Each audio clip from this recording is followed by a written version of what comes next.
யுவ Kerala 10th year இவ்வளவு பிரமாதமான ஒரு செலிப்ரேஷன் ஃபங்க்ஷன் நடந்துருக்கு. ஸோ அதுக்கு வந்திருக்க எல்லாருக்கும் என்னுடைய பணிவான நமஸ்காரங்கள் அந்த முதலில் தெரிவிச்சுக்கிறேன். அதே மாதிரி நிறைய சீஃப் கெஸ்ட் என்ன மாதிரியே கெஸ்ட்டுங்க வந்திருக்காங்க. அவங்களுக்கு அதுக்கப்புறம் இவ்வளோ சிறப்பாக இந்த ஃபங்க்ஷன் நடக்கிறதுக்கு நிறைய பேர் எல்லாத்துக்குடைய உழைப்பு தேவைப்பட்டிருக்கு. எல்லாத்துக்குமே என்னுடைய வணக்கத்தையும் வாழ்த்துக்களையும் முதல்ல நான் தெரிவிச்சுக்கிறேன். கேரளாவில் பாக்யராஜன் எல்லாம் சொல்லும்போது சொன்னாங்க, எனக்கு ஆரம்பத்திலேருந்தே கேரளா மாதிரி தான் எனக்கு ஒரு ஃபீலிங் உண்டு. என்ன காரணம்னா, நான் கோயம்புத்தூரில் பிறந்தவன். அதனால் எப்படி ஒரு 15 வீடு 20 வீடு அது நல்ல ஒரு ஃபேமிலி, கேரளா ஃபேமிலி இருக்கு. எங்கூட கேரம் போர்டு ஆடுறவங்க அப்படின்னு சொன்னோம்னா அதில் யாராவது ஒருத்தர் 2 பேர் கேரம் போர்டு ஆடுறவங்கள வந்து கேரளா பீப்புள் இருப்பாங்க. இப்படி எல்லாருமே எல்லா இடத்துலையும் வந்து ஆரம்பத்துலேருந்து அவங்ககிட்ட எனக்கு ஒரு நல்ல ஒரு தொடர்பு இருந்தது. இது எல்லாத்தோட நான் ரொம்ப கேரளா பீப்புள்கிட்ட ரொம்ப ரெஸ்பெக்ட் பண்ணுறதுக்கு மெயின் காரணம் என்ன அப்படின்னா, நான் சென்னைக்கு வந்து கஷ்டப்படும் போது எனக்கு ஹெல்ப் பண்ணி இருக்கிறதுக்கு இடம் கொடுத்தது கேரளா பீப்புள். ஆற்காடு முருகன் டிஸ்ட்ரிக்டில் எம்ஜிஆர் பிக்சர்ஸ், அதுக்கு ஆப்போசிட்டில் ஒரு 2-3 டெனட் இருக்க வீடுகள். அந்த காம்பவுண்டுக்குள்ளே வந்து ஒரு கார் செட் இருந்தது. அந்த கார் செட்டில் விக்ரமன், வேலு, மணி, இந்த மாதிரி கேரளா பீப்புள் இவங்கெல்லாம் மெக்கானிக்காக இருந்தாங்க. எனக்கு வந்து தங்கறதுக்கு இடம் கிடைக்கல. அப்போது ஏதோ ஒரு விதத்தில் அவங்க மூலமாக எனக்கு வந்து அந்த கார் செட்டில் தங்கறதுக்கான ஒரு வாய்ப்பு இருந்தது. ஸோ இது பல தடவை வந்து நான் மென்ஷன் பண்ணிங்க. என்னென்னா, வேலை கிடைக்காம சினிமாவுக்கு சான்ஸ் தேடி இருக்கும்போதெல்லாம் எனக்கு அப்பப்போ ஹெல்ப் பண்ணிட்டு இருந்தது. இருக்கிறது தங்கிறதுக்கு மட்டும் இல்லை, சாப்பாட்டுக்கெல்லாம் கூட ஹெல்ப் பண்ணிட்டு இருந்தது அந்த கேரளா ஃப்ரெண்ட்ஸ், அந்த மெக்கானிக் ஃப்ரெண்ட்ஸ் தான். இது நான் வந்து ஆரம்பத்திலேருந்தே வந்து இந்த பத்திரிகையில் மேகசின்லாம் நான் குறிப்பிட்டிருக்கேன். இன்றைக்கும் அவங்க கூட எனக்கு ஒரு தொடர்பு இருந்துகிட்டே இருக்குது. இப்போ கூட கேரளாவில் வந்து ஒரு அந்த விக்ரம் வீட்டு கல்யாணத்துக்கு நான் போயிட்டு இருந்தேன்.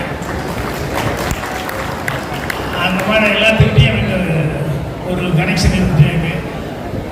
அதே மாதிரி வந்து என்னுடைய முதல் படம் ப்ரொடியூஸ் பண்ணது கோபிநாத் அவர்கள் கேரளாவில். ஏன்னா கேஆர்ஜி அவர் ஏற்கனவே ப்ரொடியூசர். இவங்க பிரதர் வந்து பக்கத்தில் ஆஃபீஸில் வந்து உட்காந்துருப்பார். அப்போ நான் 16 வயதுலாம் ஒர்க் பண்ணிருக்கிறத பார்த்துட்டு, அப்போ அங்கே நான் அசிஸ்டன்ட் டைரக்டராக எங்கள் டைரக்டர்கிட்ட வந்து ஒர்க் பண்ணும்போது என்னை பற்றி கேள்விப்பட்டு அந்த கோபிநாத் அவர்கள் வந்து டைரக்ஷன் பண்ணணும் அப்படின்னு அவரும் அவங்க பிரதர் தான் படம் எடுத்திருக்காரு, அவர் எடுக்கல. ஸோ ஃபஸ்ட்டு படம் வந்து டைரக்ட் பண்ணணும்னு சொல்லி கேட்டப்போ, கொஞ்சம் எனக்கு டைம் கொடுங்க, நான் இன்னொரு 2 படம் 3 படம் வேலை பார்த்துட்டு கொஞ்சம் நான் ஃபுல் கான்ஃபிடென்ட்டோட அதுக்கப்புறம் நான் இறங்குறேன் அப்படின்னு சொல்லிட்டு. ஸோ எனக்கு தெரியாமல் ப்ரொடியூசராக ஃபஸ்ட்டு படம் கிடைச்சதுக்கு வந்து அவரும் கேரளாக்கார் கோபிநாத் அவர்கள். அவர் கூட நான் ஒரு 3-4 படம் எடுத்தேன். ஃபஸ்ட்டு சோர்லா சித்திரங்கள், மௌன கீதங்கள், அதுக்கப்புறம் வந்து இன்னொரு படம் கூட அவர் கூட நான் நடித்த படம் வந்து ஞான படம் அப்படின்னு சொல்லி. ஸோ இப்படி இது போக பார்த்தீங்கன்னு சொன்னோம்னா, எனக்கு இங்கே போடும்போது பூர்ணிமா கிளிப்பிங்ஸ் கிடைக்கலன்னு நினைக்கிறேன். பாக்கியெல்லாம் போட்டாங்க, பவுனு தான் போட்டாங்க, ஊர்வசி இது போட்டாங்க, டார்லிங் போடலையே. ஸோ பூர்ணிமா முதல் இன்ட்ரடியூஸ் ஆனது ஃபஸ்ட்டு படம் வந்து மண்ணில் இருக்க பூக்கள், அங்கே தான் ஃபஸ்ட்டு கேரளாவில் தான் இன்ட்ரடியூஸ் ஆனாங்க. ஸோ அதனால் நிறைய பேர் இன்னும் கூட வந்து பூர்ணிமா வந்து பாம்பேயில் பிறந்து தமிழ் ஃபேமிலி அப்படிங்கிறது தெரியாது. எல்லாருக்குமே கேரளா ஃபேமிலி அப்படிங்கிறமா. ஏன்னா அவ்வளவு படம் கேரளா படங்கள் தான், மலையாள படம் தான் அவ்வளோ நடித்தாங்க. அதுக்கப்புறமா வந்து தமிழுக்கு வந்து வந்தாங்க. அதனால் அந்த விதத்துலையும் பூர்ணிமாவுக்கு மலையாள இண்டஸ்ட்ரி அப்படிங்கிறது அவங்க வந்து நன்றி கடன்பட்ட ஒரு இண்டஸ்ட்ரி. ஏன்னா அங்கே தான் ஃபஸ்ட் இன்ட்ரடியூஸ் ஆனதுனால கையில் அவங்க ஒர்க் இருந்ததுனால. ஸோ இதையெல்லாம் தாண்டி அதுக்கப்புறமா வந்து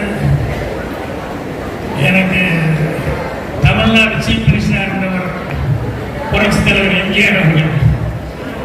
நான் அவருடைய ஆஃபீஸுக்கு எழுத்தாப்புல தான் அந்த கார் செட் இருந்தது. அந்த கார் செட்டில் தான் தங்கியிருந்தேன். அதுக்கப்புறமா வந்து சினிமாவில் நான் நல்லா வந்ததுக்கு அப்புறம் தான் அவருக்கு எனக்கு தொடர்பு வந்தது. அதுக்கப்புறம் நல்லா பழகிறதுக்கான வாய்ப்பு வந்தது. அவர் வந்து சினிமாவில் வந்து எப்பேற்பட்ட சாதனையாளர் அப்படிங்கிறது எல்லாமே உலகம் பூரா தெரிஞ்ச ஒரு சமாளிக்கிறார். அவர் வந்து திடீர்னு பாக்கியராஜ் எனக்கு வாரிசு அப்படின்னு சொல்லி சொன்னதுங்கிறது லைஃப்பில் எனக்கு அதுதான் பெரிய மிகப்பெரிய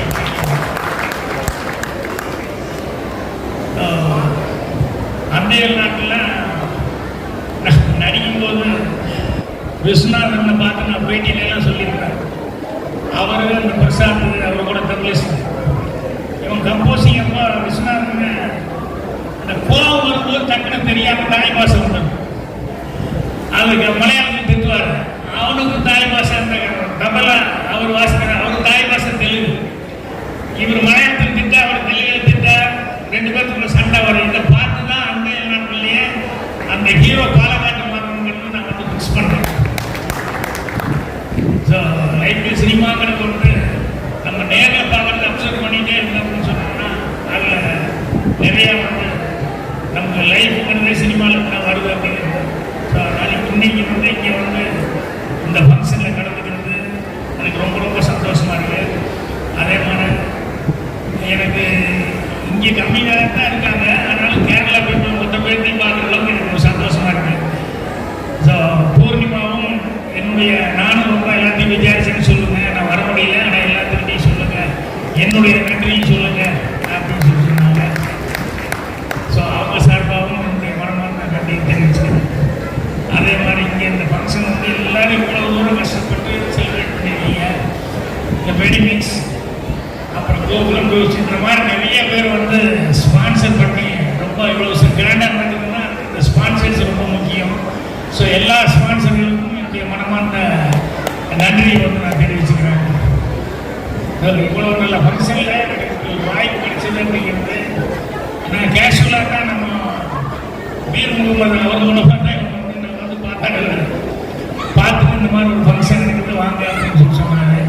ஸோ 10வது வருஷம் நான் வரும்போது பார்த்து ரொம்ப கிராண்ட் செலிப்ரேஷனாக இருந்தது. நான் வரும்போது ஒரு மைல் டான்ஸ் ஒன்று ஆடிட்டு இருந்தாங்க கேர்ள்ஸ். ரொம்ப நல்லா. அதுக்கப்புறம் கூலி டான்ஸ் ஒன்று. அப்புறம் இன்னொரு கான்செப்ட் ஒன்லி கேர்ள்ஸ் லேடிஸ் மட்டுமே சேர்ந்து அந்த குழந்தை ஒரு கான்செப்ட் பண்ணாங்க. அது எல்லாமே ரொம்ப சிறப்பாக இருந்தது. ஸோ காலையிலேருந்து இருந்ததுதான் இந்த மாதிரி எவ்வளோ நிகழ்ச்சிகளை பார்த்துக்கலாம் அப்படின்னு நான் மிஸ் பண்ணேன். எனக்கு ரொம்ப சந்தோஷமாக இருக்கு. இதில் பார்ட்டிசிபேட் பண்ணவங்க எல்லாருமே உண்மையிலேயே ரொம்ப இது ஏன்னா ஒரு ஃபங்க்ஷன் வருது அப்படின்னு சொன்னால் அது 10வது வருஷம் செலிப்ரேஷன் அப்படின்னு சொல்லும்போது காம்படிஷன் போது எவ்வளவோ கஷ்டப்பட்டுருப்பாங்க. காலையிலேருந்து அதாவது எத்தனையோ மாதக்கணக்கில் அவங்கெல்லாம் கஷ்டப்பட்டுருப்பாங்க. இவங்க எப்படி ப்ரோக்ராம் நடந்து கஷ்டப்பட்டாங்களோ அதே மாதிரி பார்ட்டிசிபேட் பண்ணவங்க எல்லாருமே அவ்வளோ கஷ்டப்பட்டுருப்பாங்க. 60 டீம் ஒரே நாளில் இன்னைக்கு வந்து காலையிலேருந்து அவ்வளோதும். ஸோ எல்லாத்துக்குமே அந்த டீம் இருக்கிறவங்க எல்லாத்துக்கும் வாழ்த்துக்களை தெரிவிச்சுக்கிறேன்.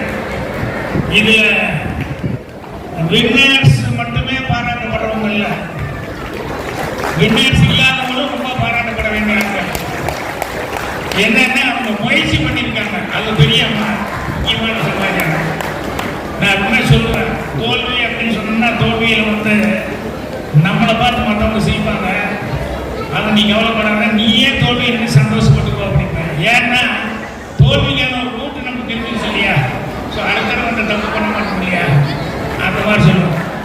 ஸோ அதனால் ரன்னர்ஸ் அவங்களுக்கு எல்லாரும் பார்ட்டிசிபேட் பண்ணி சக்ஸஸ் ஆக முடியாதவங்கெல்லாம் வந்து உண்மையிலேயே ஹார்டு ஒர்க் பண்ணியிருக்காங்க, முயற்சி பண்ணியிருக்காங்க. அதனால் அவங்களுக்கும் சேர்ந்து என்னுடைய மனமார்ந்த பாராட்டுகளை தெரிவிச்சுக்கிறேன். உங்களுடைய இவ்வளோ தூரம் என்னை வந்து கௌரவம்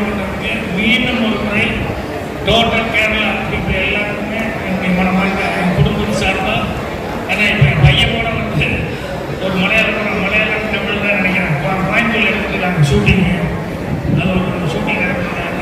கபடி பற்றி ஒரு ஃபஸ்ட் இந்தியா இருக்குது. ஆனால் எனக்கு தெரிஞ்சு கேரளா படத்தில் ரொம்ப சீக்கிரமாக முடிவு பண்ணுவாங்க. எப்பாவது சில படங்கள் தான் ரொம்ப லாங் டியூரேஷன் எடுத்துக்குவாங்க. இந்த பையன் ஃபஸ்ட்டு டைரக்ஷன் அந்த ஹீரோ நடிகர் அது ஒரு 2 மாதம் ஷூட்டிங் அளவுக்கு அவங்க பிளான் பண்ணி ஏன்னா கபடி பற்றி அப்படிங்கிறதுனால. ஸோ எல்லாரும் சார்பாகவும் என்னுடைய மனமான நன்றி தெரிவிச்சுக்கிறேன். Okay, Nandri, more than 11 hours competition, more than 600 competitors are participating in single day. Months together அவங்க ப்ராக்டிஸ் ரிஹர்சல் எல்லாம் பார்த்து இங்கே வந்து பண்ணிட்டாங்க. அவ்வளோ പെട്ടെന്ന് இந்த ഒരു കോമ്പറ്റീഷൻ. അതുകൊണ്ട് തന്നെ ഈ 10ാം വാർഷികം വളരെ വിപുലമായി ആഘോഷിക്കാൻ തന്നെ യുവകേരള തീരുമാനിച്ചിരിക്കുന്നു. വളരെ നല്ലൊരു ആഘോഷമായി എല്ലാവരും ചേർന്ന് പങ്കിടുവാനായി വരുന്ന 2025 ഏപ്രിൽ ഞങ്ങൾ അതിന് തിരഞ്ഞെടുത്തിരിക്കുന്നു. അതിനുവേണ്ടി ഞങ്ങളൊരു ലോഗോ മത്സരം നടത്തിയിരുന്നു. നിരവധി മത്സരാർത്ഥികൾ പങ്കെടുക്കുകയും ലോഗോ അയച്ചു തരികയും ചെയ്തു. അതിൽ നിന്നൊരു സെലക്ട് ചെയ്ത ലോഗോ ഞങ്ങളുടെ 10ാം വാർഷികത്തിൽ ലോഗോ പ്രകാശനത്തിനായി ഞങ്ങളുടെ ചീഫ് ഗസ്റ്റ് ശ്രീ ഭാഗ്യരാജ് അവരോട് ക്ഷണിക്കും.